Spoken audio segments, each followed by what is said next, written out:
నమస్తే SR7 TV news కి స్వాగతం.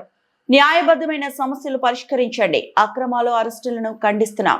రాష్ట్ర ఆశా వర్కర్ల యూనియన్ మేడ్చల్ మల్కాజ్గిరి జిల్లా కలెక్టర్ కార్యాలయం వద్ద ఆశాల ఆందోళన, ఉద్రిక్తత, పోలీసుల అరెస్టులు, పిడిగుద్దులు, సిఐటియు నాయకుల అరెస్టులు. Telangana ASHA workers union CITU అధ్యక్షురాలు పి జయలక్ష్మి మాట్లాడుతూ కాంగ్రెస్ అధికారంలోకి వచ్చి 2 సంవత్సరాలు దాటినా సమస్యలు ఎందుకు పరిష్కారం చేయటం లేదని ప్రశ్నించారు.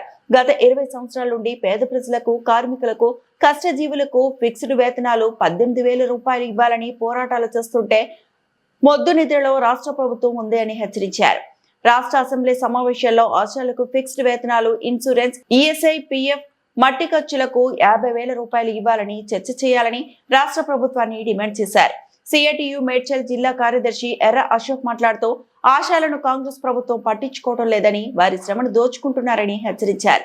పోలీసుల నిర్బంధాలను ఛేదించి 48 గంటల్లో నిరసనలో పాల్గొన్న ఆశాలు వారి సమస్యలు కలెక్టరేట్ కు విన్నవిస్తామని అడిగితే అక్రమంగా అరెస్టు చేసి బొల్లారం, జవహర్ నగర్ పోలీస్ స్టేషన్ కు తరలించారు. అక్రమ అరెస్టులను తీవ్రంగా ఖండిస్తున్న అక్రమ అరెస్టులు ఉద్యమాన్ని ఆపలేవు అని హెచ్చరించారు. ఆశాల సమస్యల పరిష్కారం అయ్యే వరకు ఎర్ర జెండా సిఐటియు అండగా ఉంటుందని మాట్లాడారు. ఈ కార్యక్రమంలో ఆశా యూనియన్ జిల్లా కార్యదర్శి రేవతి, అధ్యక్షురాలు అనిత, సిఐటియు జిల్లా సహాయ కార్యదర్శి I Rajasekhar, B Lingaswamy, P Ganesh, R Santosh, M Naresh, Shankaramma, Rama, Sabiya, Padma తదితరులు పాల్గొన్నారు. Reporting by SR7 TV news, Medchal జిల్లా అల్వాల్ రిపోర్టర్ యాదగిరి.